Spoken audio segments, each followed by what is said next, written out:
Welcome to SpyCast, the official podcast of the International Spy Museum.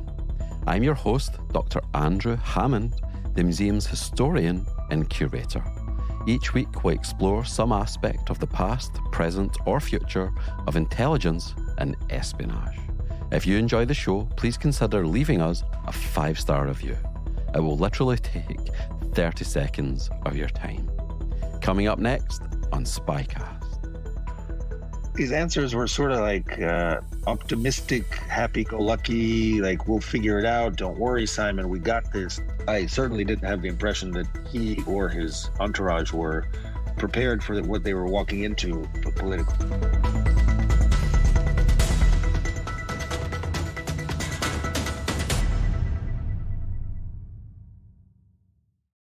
This week's guest is Simon Shuster, senior correspondent at Time magazine. He covers international affairs and has reported specifically on Russia and Ukraine for almost 2 decades. Simon's new book, The Showman, explores the leadership of President Volodymyr Zelensky during Ukraine's war with Russia, with a focus on intelligence. Reporting directly from the president's inner circle, Simon provides a fascinating first-person perspective on the man who has led Ukraine through one of their most turbulent periods. In this episode, you'll learn about Zelensky's career pre-presidency, Zelensky's relationship with Ukrainian intelligence, reactions to the Russian invasion, and Ukrainian public opinion of Zelensky. The original podcast on intelligence since 2006, we are SpyCast. Now sit back, relax, and enjoy the show. I think the first place that I wanted to start was, could you just tell us a little bit more about that very first day of the war happening? Something that is quite important to understand, and you had a ringside seat. Could you tell us a little bit more about that? Yes, so the day that the invasion began, I went to some lengths to describe it as vividly as I could in the book, based on interviews with President Zelensky and everyone around him.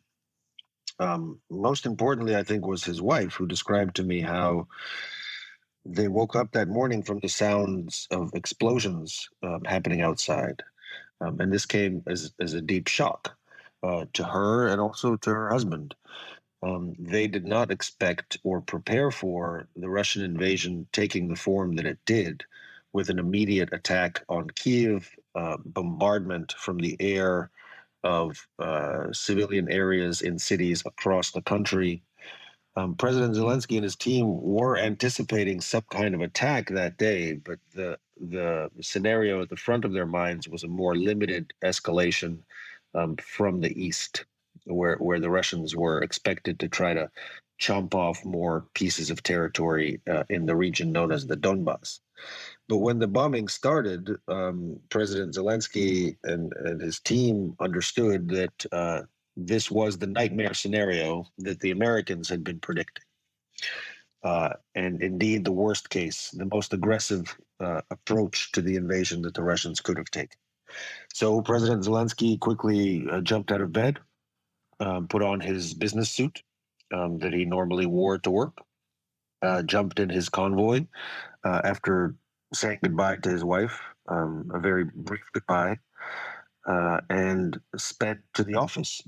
And of course, he was getting a flood of messages and phone calls from his aides, staffers, military advisors, military officers, informing him of what was going on.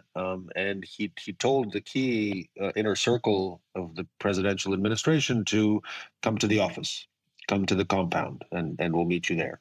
So then they gathered there and began improvising. They began trying to figure it out as they went along. I mean, as I try to demonstrate in the book, there's really nothing that can prepare you for the kind of danger, the kind of crisis that he faced that morning, that Zelensky faced that morning. There's no resume that can really prepare you for that. So that they had to think on their feet, and they did.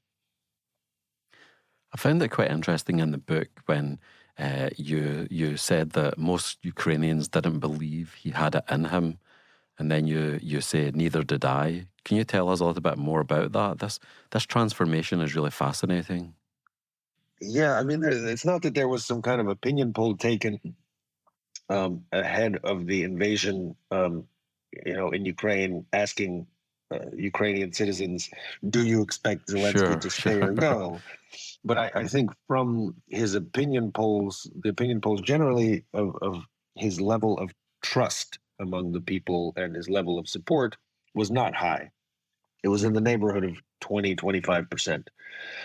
Generally, people were very dissatisfied with his leadership, with his the failure of his attempts to bring peace and negotiate a lasting peace with the Russians, and generally didn't see him as a strong enough leader to lead the country in this great confrontation with Russia. So I think many people expected, certainly worried about whether he would stay and fight. Zelensky promised that he would. I mean, he was saying that there wouldn't be such a dramatic invasion in any case, but he definitely said that he would stay and he would fight, and maybe it shouldn't have been as surprising as it was. But I didn't think he had, not only the courage to stay in that moment, but the kind of leader we saw taking shape before our eyes on the screens of our phones and news feeds that I had the privilege of seeing develop in person there in Kiev in the early weeks of the invasion. I didn't expect that kind of figure to take shape. I think many people didn't, even some of his closest allies in the West, in Europe, and the United States, did not expect him to lead the country the way he has, with the kind of fortitude and courage that he's shown. And I just want to go back to the question of shock. I read that in your book, and it was quite interesting to me. So we're a intelligence and espionage focused podcast because we're the International Spy Museum. So just some other people that we've had on this show, they've said we saw this coming like quite far out, and it was obvious that it was going to happen, and it was obvious that it was going to be significant because there's armor columns gathering in certain places, and that doesn't happen if you have very limited objectives and so forth. So I'm just wondering, like, is it that Zelensky wasn't being told by Ukrainian intelligence or foreign intelligence agencies that this is what's going to happen, or was it more like disbelief, like it's an unwillingness to face up to the reality of the situation? I'm just trying to work out like what's going on there with Zelensky and his wife. No, I mean, I think that in terms of the intelligence question, I think it's a little bit unfair the way it's now presented, the narrative that has taken shape about how we how the world came to the point of the invasion. So if you sort of follow what was available, the information that was available to Zelensky in the weeks and days leading up to the invasion, it was quite a variety of intelligence. Yes, the Americans were right. The Americans had the correct prediction based on the intercepts, based on the satellite imagery, based on the variety of intelligence they were looking at. But they were not the only game in town. The Europeans were looking at some of the same data and coming to different conclusions. Indeed, the Ukrainian intelligence services were also tapping their sources, of course, and looking at the same images that the Americans were sharing with the Ukrainian services, and they were coming to a different set of conclusions. It was a question of interpretation, really. What are these forces going to be used for? Is this a bluff? Is this are they going to be used again for some kind of more limited incursion in eastern Ukraine to try to seize more of the Donbas region? This was a great debate. People forget that now because it's always tempting with hindsight to say, "Oh yes, we saw this coming. Oh, of course, we knew everything. We knew every detail." But that is not that's disingenuous. And I've heard many people make that claim. The debate was very lively at the time. I remember it well. I was on the side, you could say, of Zelensky in not believing that Putin would go this far. I very much did not believe that there would be this full-scale invasion. And I remember that debate very clearly, and I remember the kinds of intelligence that was going around and that various services were sharing with journalists like myself, many others. It was far from clear. And again, I remember the doubts. Some people suggested, including my sources in Kiev, that hey, the Americans aren't always right when it comes to intelligence prognostication based on intelligence. The a number of people raised the Iraq WMD issue, right? So that certain stains on the reputation of American intelligence. So it was a mixed picture, and that to my mind, just to summarize, gives me more sympathy and understanding for the difficulty of the position that Zelensky was in trying to decide which prognosis is he going to believe. No one has a crystal ball. With hindsight, people like to claim they do or did, but that it was not the case in the moment. Hmm. So it was far from a slam dunk case. It was. I mean, it felt to the Americans like it was a slam dunk, and there was a lot of frustration. I've spoken to U.S. officials who expressed a lot of frustration. Some of them I quote in the book about not being believed. I remember one conversation where a U.S. official, complained about not about European counterparts um, not uh, giving the Americans the credit that the Americans felt they were due for predicting this correctly. You know what I mean? There was this kind of thing going on too after the fact, where the Americans were beating their chests a little bit and saying, "Look, we got it right." And hey, all credit where credit is due. They definitely did, but yeah, there was that kind of thing going on too, where the intelligence services were sort of saying, "Hey, you got it right," or actually not acknowledging that success on the American part. Anyway, it was interesting, but it was a bit of a sideshow. Once the invasion was going on, I think people were rightly concerned with other and more immediate threats and issues, not the question of interpreting intelligence before the invasion. Mhm. Yeah, when you were talking there, it reminded me a little bit about the purple diplomatic cable that was decrypted in the run up to Pearl Harbor. And people were saying, well, if only it had been put in the hands of the Secretary of State, and if only this, and if only that. But all of those if onlys don't really get you there. Yeah, and even if they had, it's still a question of what will that senior leader, that head of state, believe. Even if they have that, even if they're looking at that intercept or whatever it is, there's always going to be an alternative voice that says, "Hey, yes, that looks bad, but XYZ." So yeah, that's a big factor. And it's interesting to say that you shared Zelensky's assessment that they probably wouldn't do what they went on to do, and just to put it in context for our listeners, hope I don't embarrass you. Your credentials in this area are like pretty much impeccable. Born in Moscow, Ukrainian father, Russian mother, uh, have been reporting in the region for 17 years. So it's not like you're some stateside based journalist who was jumping in some hot story and didn't really understand the context of the region or any of that. Like you've been immersed in this stuff for quite a long time. Thank you. Yeah, that's true.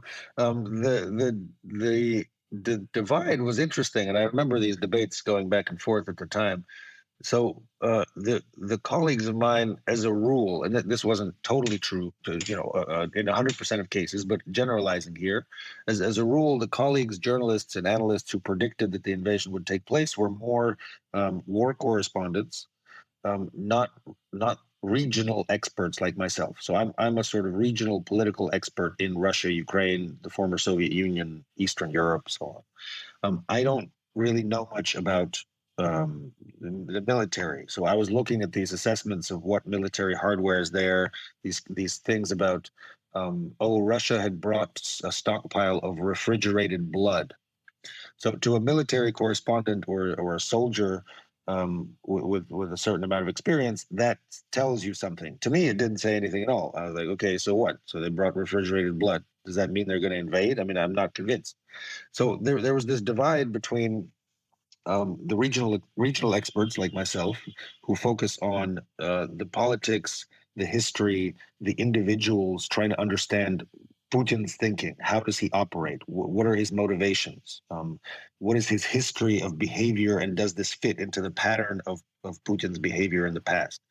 And the general consensus, and I agreed with this, was that no, this would be out of character for Putin. Putin wouldn't do something so extreme. He would try to hedge. He would try to sort of put one foot in, but always leave himself a way out to deny, to obfuscate. This is generally his a pattern of behavior that he's left for himself over the years. There are, of course, counterexamples, but he thinks more like a spy and less like a soldier, as a rule.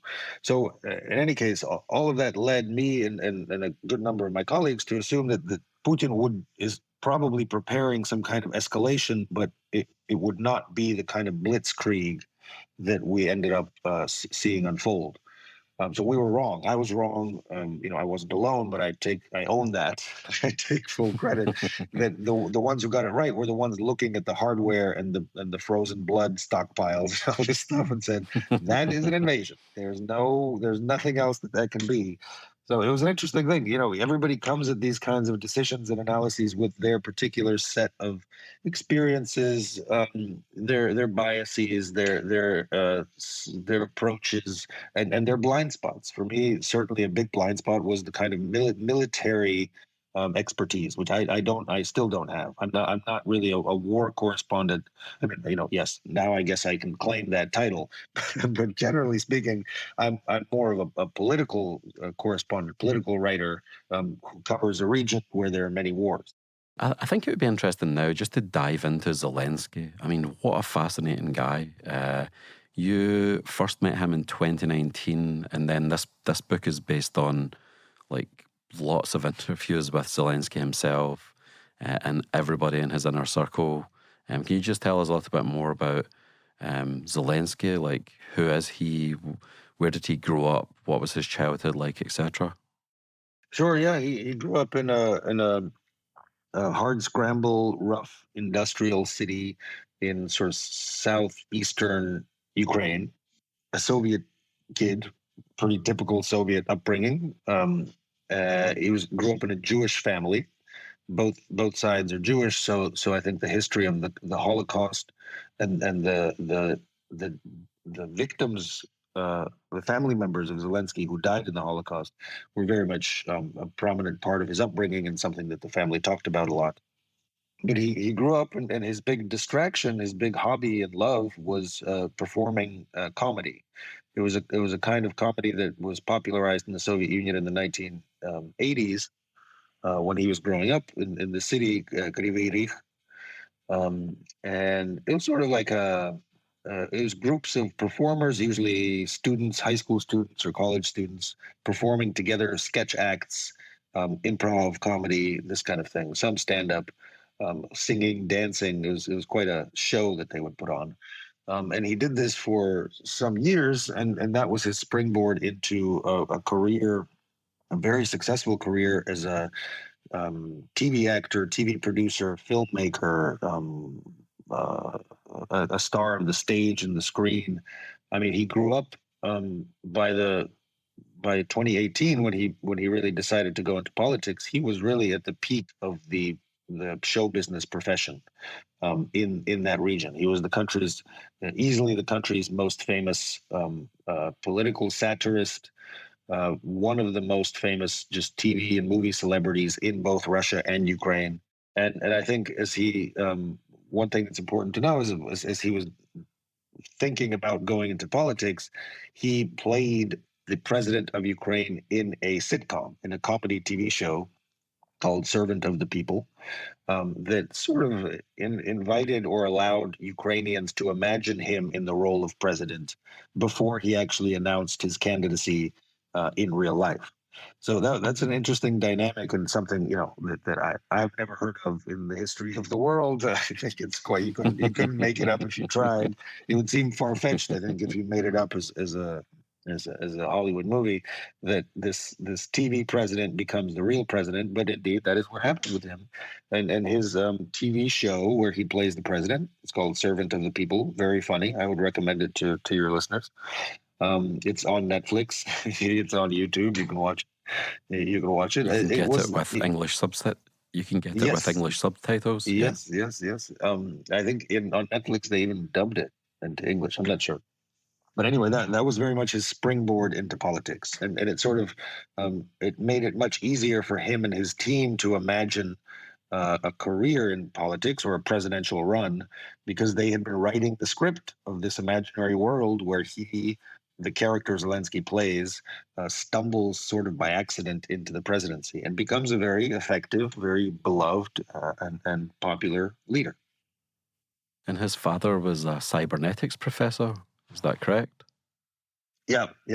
That's right. He taught cybernetics at a university there in Kryvyi Rih, and he was especially focused on implementing cybernetics in the fields of mining and geology. So it wasn't just theoretical.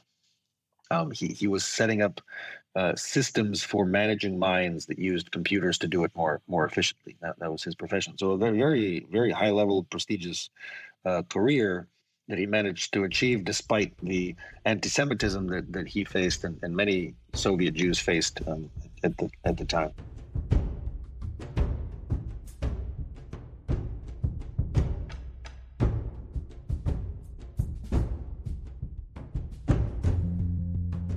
The Jewish community in Ukraine has a long and rich history.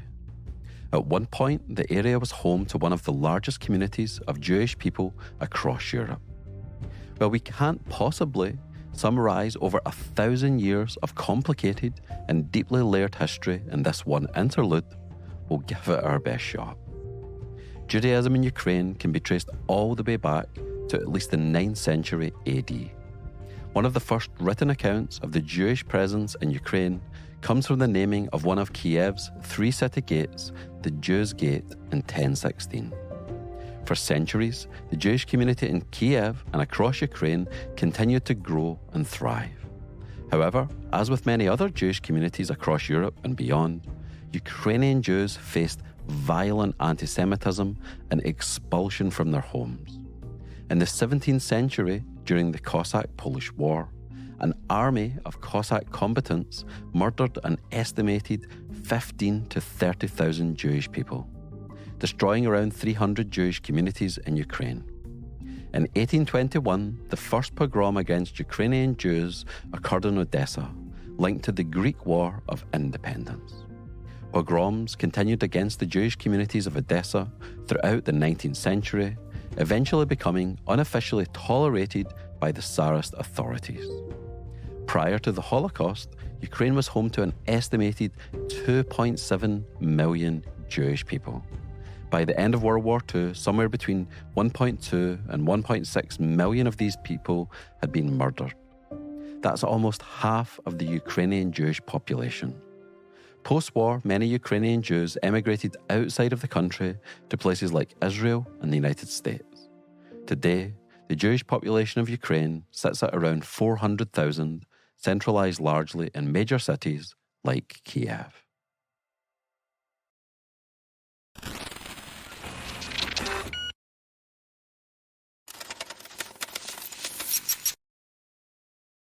And Zelensky's successful and by the monetary yardstick as well, isn't he? He's a millionaire by the age of 30. Yeah. I mean, of course, as you would expect, with someone who makes it big in the movie business, you make a lot of money in that business. It's not like journalism. So he was easily a millionaire by the time he was 30. So we're talking 2008. By then he was, they were cranking out sitcoms, rom-coms, reality TV shows. He starred in Dancing with the Stars, this show. Yeah, he won that contest, and then he became he won it, did he? Yeah, he won, and he was as a contestant, and then soon after he became a producer on the show. And they had like game shows. They had all kinds of stuff on Russian and Ukrainian TV. They were just cranking it out, and of course making quite a bit of money, with each show. hmm And so he's the biggest star in Ukraine. How big is he in Russia? I read that 85% of his business interests are there, so he's very popular there. That's where a lot of his success is based. And we can go on to discuss the political ramifications of that in a minute, but I just wonder, like, how popular is he in Russia? Extremely popular. Yeah, he was beloved. His movies were beloved. He always performed and produced television and films in the Russian language, which made them accessible to most Ukrainians and, of course, all Russians and many people in other countries in that region who speak Russian. So, one measure of that is the fact that for a number of years, Zelensky hosted the New Year's Eve special on Russian television. That's usually a job reserved for the main entertainer in any country, right? And he played that role in Russia. Indeed, in New Year's Eve 2013 to 2014, when in Kiev, in the capital of Ukraine, there was a revolution going on against Russian influence and in support of Western integration, Zelensky at the time was hosting the Russian New Year's Eve special on Russian state TV. So that gives you a measure of his integration also into the world of Russian show business. Hmm. Well, that really helps put it in perspective. And tell me a little bit more about um, the time that you first met him. So when did you first encounter him? And I'm just imagining, maybe this wasn't an issue, but if someone's a comedian and then they're doing something serious, like quite often, people are coming to talk to them and there's still a little bit of a like grin or an underlying, you're like a funny person, I'm finding it difficult to take you seriously. So I'm just wondering, tell me a little bit more about the first time you met him and to what extent was that legacy of comedy in the background in your head? Well, it was in my head to some extent. I can't say that I was a big fan of his comedy before I met him. I wanted to take him seriously. I was reporting on the presidential elections, as I've done over several previous presidential elections in Ukraine. That's just something I do. I cover the country. So when he began gaining in the polls as this kind of dark horse candidate, I went to see him and I spent quite a bit of time hanging around with his team. And they invited me once to go backstage of his comedy show. It was a big variety show that was he was putting on in the biggest concert hall in Kiev. It was also going to be televised across Ukraine to millions of viewers. So it was quite a big performance. And I went backstage, and that's where I met him for the first time. I my mind was in the political sphere, so I was curious, what is this person going to do as a president if he wins? And what are his political bona fides? and who is he as a politician? He made it. I should say, quite difficult to take him seriously because he didn't have any serious answers to my political questions. When we went after the show backstage to talk, we talked in his dressing room that evening after the performance. That was our first interview, and he didn't have any clever, or convincing, or very well thought out answers to my questions about, okay, how are you going to handle the very significant, dramatic challenges that Ukraine faces domestically in the fight against corruption, or internationally in dealing with Donald Trump, who was then in the White House, or Vladimir Putin, who was then already waging a war against Ukraine for some 5 years, having annexed Crimea in 2014. So 5 years before this conversation I'm describing. And Zelensky's answers were sort of like optimistic, happy-go-lucky, like, we'll figure it out. Don't worry, Simon, we got this. Like, all we need to do is kick out these corrupt elites that have been running the country for many, many years.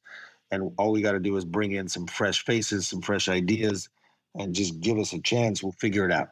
That was basically the attitude he took. And I came away, I found him and his team very likable, very funny, very cool to hang out with. They're a great group of people to party with. But I certainly didn't have the impression that he or his entourage were prepared for what they were walking into politically. And do you think that was a little bit like, I really want this role, I don't need to learn the lines now. I can learn the lines later, but, let's do it, guys. Is it a little bit of naivety or sort of optimism?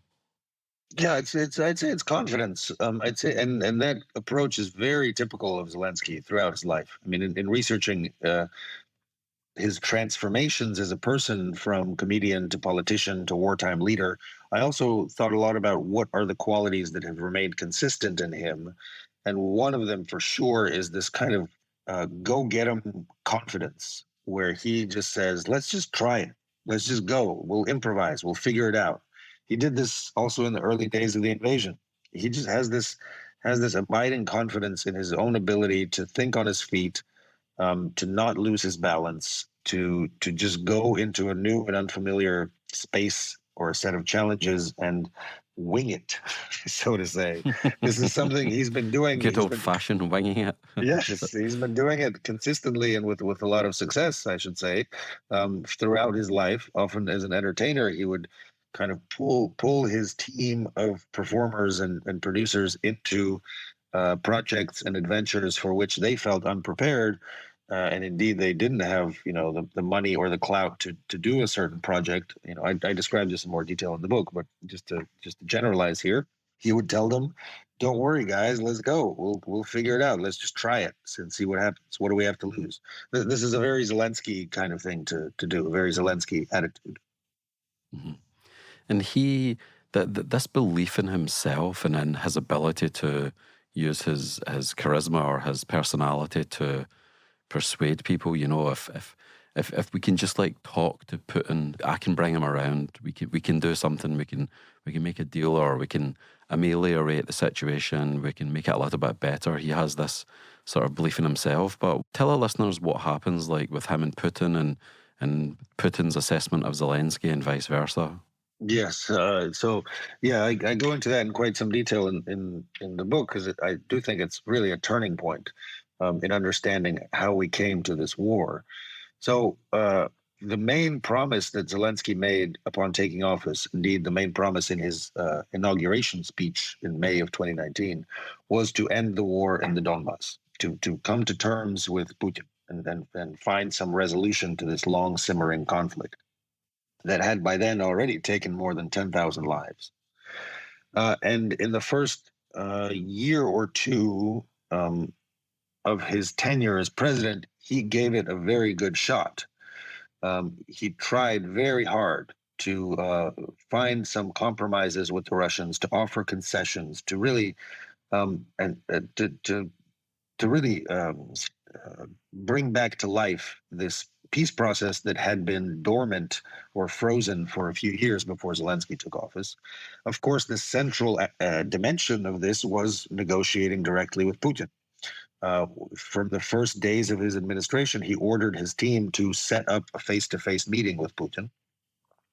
They had a number of phone calls before that, but they finally sat down and met in Paris in December of that year, December of 2019.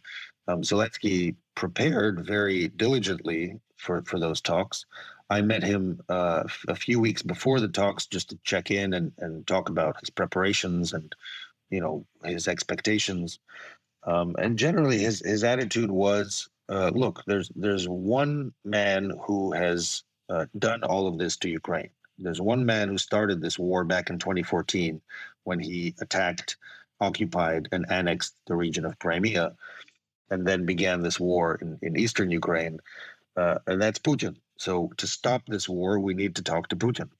Many people in Zelensky's circle tried to talk him out of doing that, including U.S. diplomats, including some of Zelensky's foreign policy advisors, told him, Mr. President, don't get pulled into a negotiation with Putin because you will be played. You will be used. You will not come away with an agreement that most Ukrainians would accept. But he said, we have to try. He would actually get frustrated with people who tried to talk him out of this.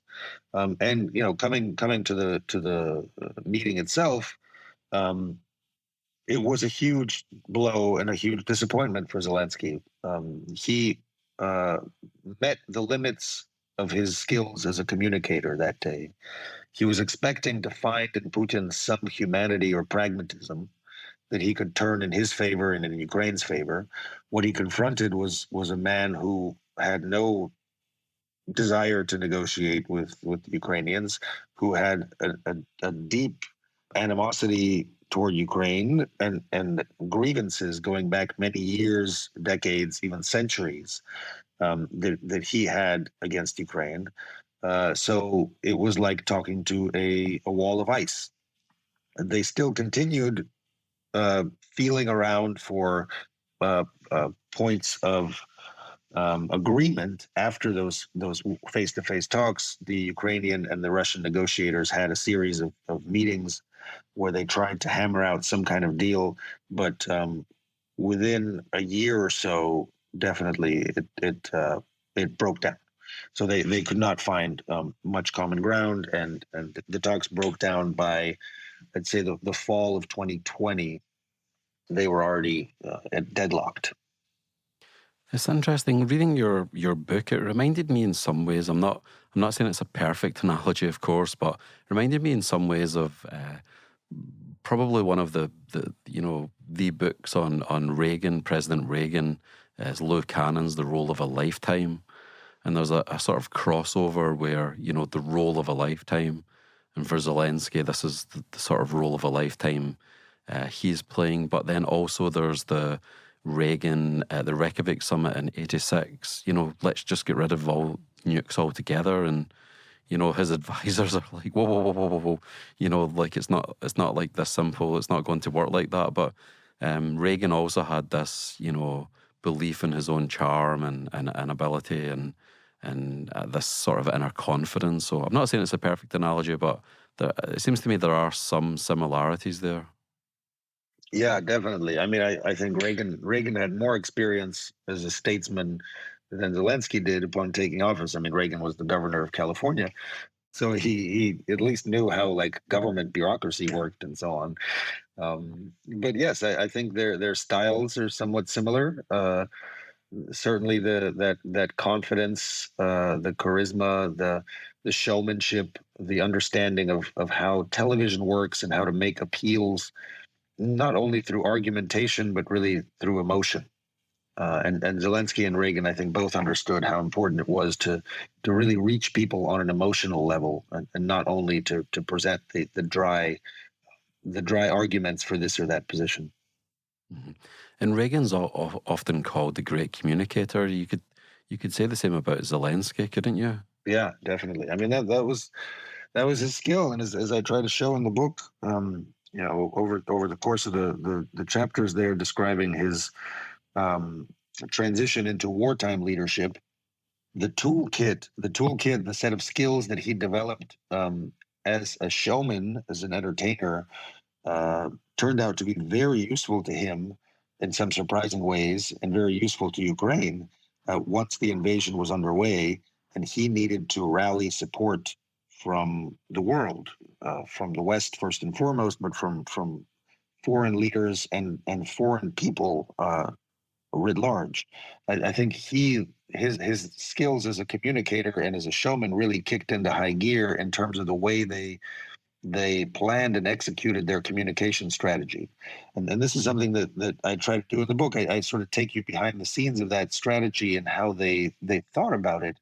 And it surprised me the extent to which both Zelensky and some of his key advisors often used the language of television producers to describe their communication strategy as wartime leaders.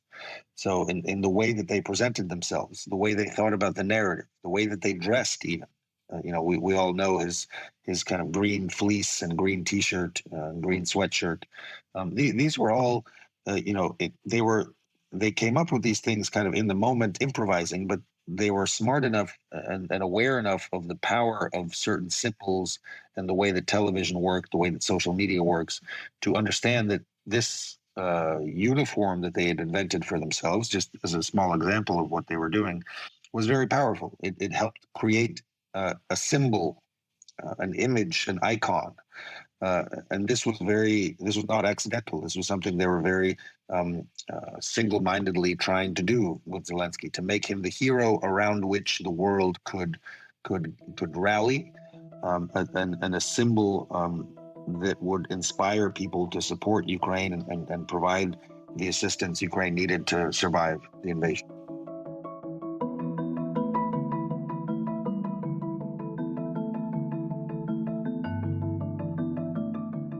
In January 2023, the Bulletin of Atomic Scientists moved the famous doomsday clock to 90 seconds to midnight. This is the closest it has ever been to global catastrophe. As an indicator of the threats to humanity posed, ironically, by humanity itself, it is indeed a powerful metaphor. Some of the reasons they gave for the move were biological threats, disruptive technologies, and climate change. But first and foremost was nuclear weapons.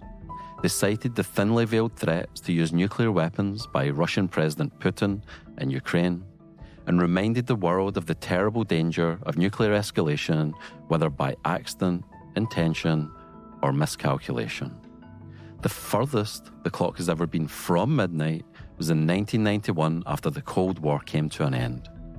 If you're interested in what midnight might look like, you could watch The Day After, a US film that came out in 1983 and left President Reagan, quote, greatly depressed, or Threads, a British film that came out in 1984 and that has been called arguably the most devastating piece of television ever produced. Intelligence, as you can imagine, has an important role to play in managing and mitigating the risk of that clock striking midnight and ushering in an apocalyptic catastrophe from which humanity and the planet may never recover. Tick, tock, tick, tock, tick.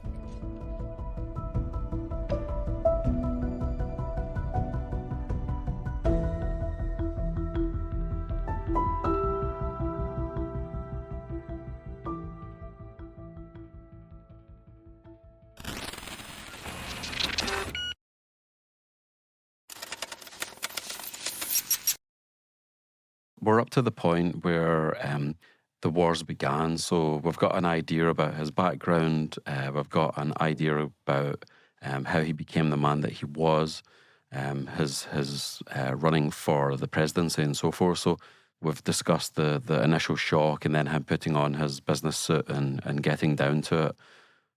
We hear about the way that he manages the military. He quite often delegates to them and concentrates on some of the things that you've just been speaking about. So I guess my question is, because of the nature of our podcast, what's his relationship like with his intelligence services? What kind of leader is he with them? Is it also a, do your thing and come back to me if there's something important that you need to know, or what's going on there? So, the main directorate of intelligence, the Foreign Intelligence Service, the SBU, there's some big personalities there like Budanov. Just give us a sort of like overview of Zelensky and Ukrainian intelligence. Yeah, it's an interesting and somewhat long story. I mean, one thing I should mention at the top of this answer is that when Zelensky took office in 2019, at the very beginning, he chose his old childhood friend, a man named Ivan Bakhanov, to lead the country's main intelligence service, the SBU. That was a very interesting and somewhat unorthodox move.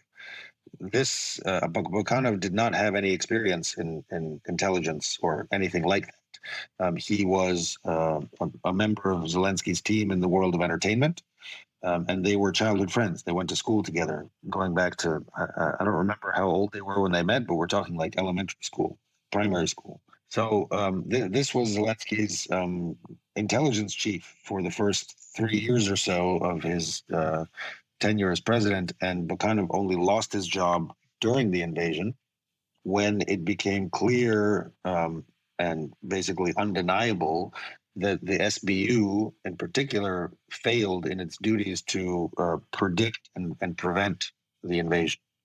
That its intelligence was sorely lacking, and that indeed the greatest defections in the Ukrainian state, the agency that saw the most defections to the Russian side, was the SBU. There were some very high-level defectors who, as I write in the book, basically handed the keys to certain regions of Ukraine over to the Russians and let them take over. So once those scandals began to emerge in the early months of the invasion, Zelensky did dismiss Bakanov and installed. I guess a more or someone with a more traditional intelligence background. But yes, I'd say early in the invasion, Zelensky's approach to the intelligence services was similar to the one he took with the military. It was he would ask them, "What do you need? How can we help you?" He would not get too mixed up in their affairs in terms of telling them what to do, what operations to undertake, and so on. I think we saw during the invasion the agency known as HUR, HUR, it's often spelled or GUR, um, really come to the fore because they're the ones who do the kind of wet work of operating behind enemy lines, assassinations, this kind of thing. The SBU is more of a, I think, more comparable to the FBI in some ways. Like Their remit is MI5. yeah, MI5. Their remit is broader than that, but they're more a domestic intelligence agency, whereas GUR is military intelligence and also just kind of behind enemy lines type stuff. Commandos, that kind of thing. So they obviously, in a time of full scale war, they were more prominent. Their skills were more needed and necessary. So they came to the fore, and that is the person you mentioned, Kirilo Budanov, very much becomes central figure in the war fighting effort in 2022. But over time, also Zelensky becomes more hands-on in his work in his work with the intelligence agencies and with the military. Zelensky over time, as I describe in the book, this is an evolution. It wasn't like a one-day sudden transformation, but over time he develops his own ideas, his own vision for how to wage the war, how to attack the Russians, how to hurt them, how to inflict pain, and how to demonstrate that Ukraine can win. And sometimes those priorities and that vision for victory was not the same as his generals.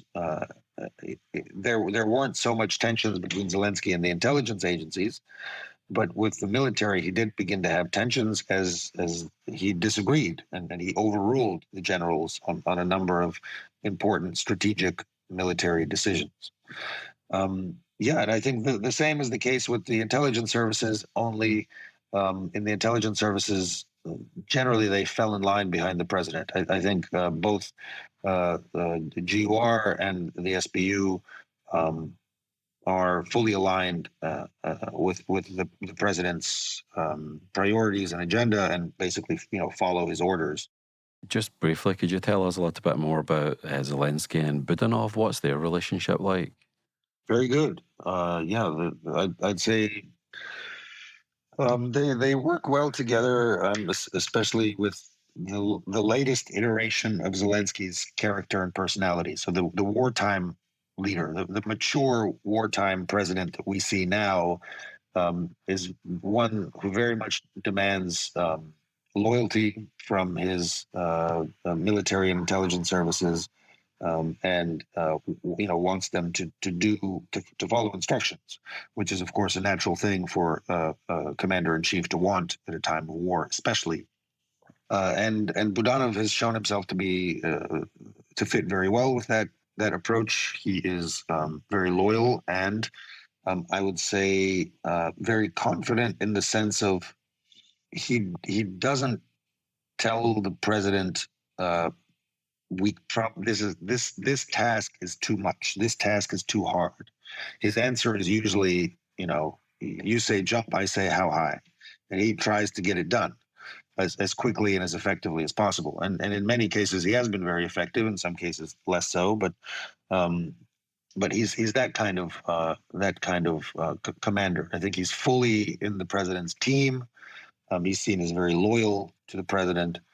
And very effective, as someone who can deliver these dramatic attacks that Zelensky tends to like. And I'm generalizing here, but if there's something that can be said in general about Zelensky's approach to war fighting, is that he likes and often calls for these demonstrative attacks that show some kind of victory, even if it's not necessarily strategic even if it's not really advancing toward the goal of, in any obvious way, of evicting the Russians from Ukrainian territory, but it shows that Ukraine is fighting back. So these are the things that cause big explosions in the night. Things that these high-profile assassinations. These things are more in Budanov's wheelhouse, and he has been very effective in delivering those kinds of what I call demonstrative attacks against the Russians. Mm-hmm. And just as we get towards the end of the interview, I'm just wondering, what do you think is the most misunderstood thing from the Western perspective about Ukraine or about the war in Ukraine? Wow, that's a big one. I don't know where to begin. I think nowadays there's a misunderstanding that I often hear back here in New York, where I'm based. People have this idea that often comes up in conversation that, well, if we turn off the tap of military and financial support, if, for example, Donald Trump comes to power and this decides that we're no longer supporting the Ukrainians, that will somehow force Zelensky and his team to negotiate with Russia and come to terms.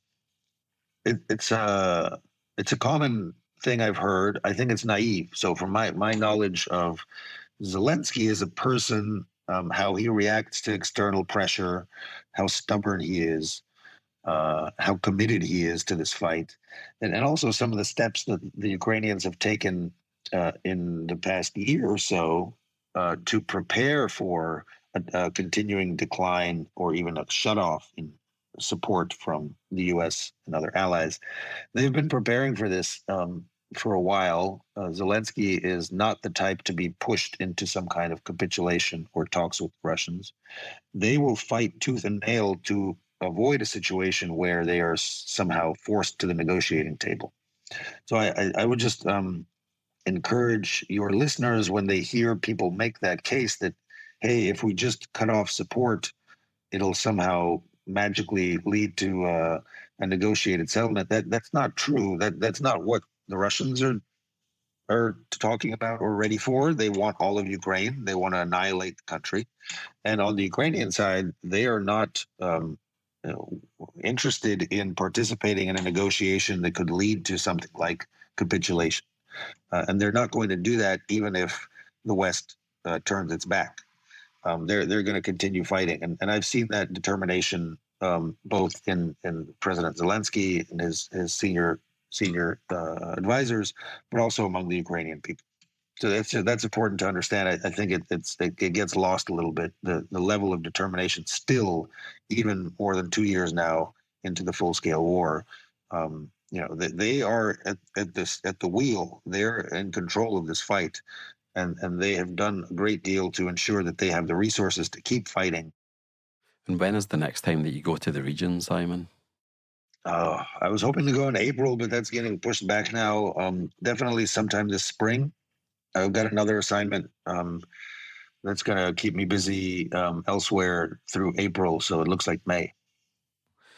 Well, this has been it's been really great to speak to you, and I really enjoyed your book. And even if you just look at the encomiums and reviews and so forth, you're getting some really great feedback. So I hope you're proud of all the work you've done. Thank you. I am. Yeah. Thank you. Well, thanks ever so much for your time. It's been a pleasure to speak to you.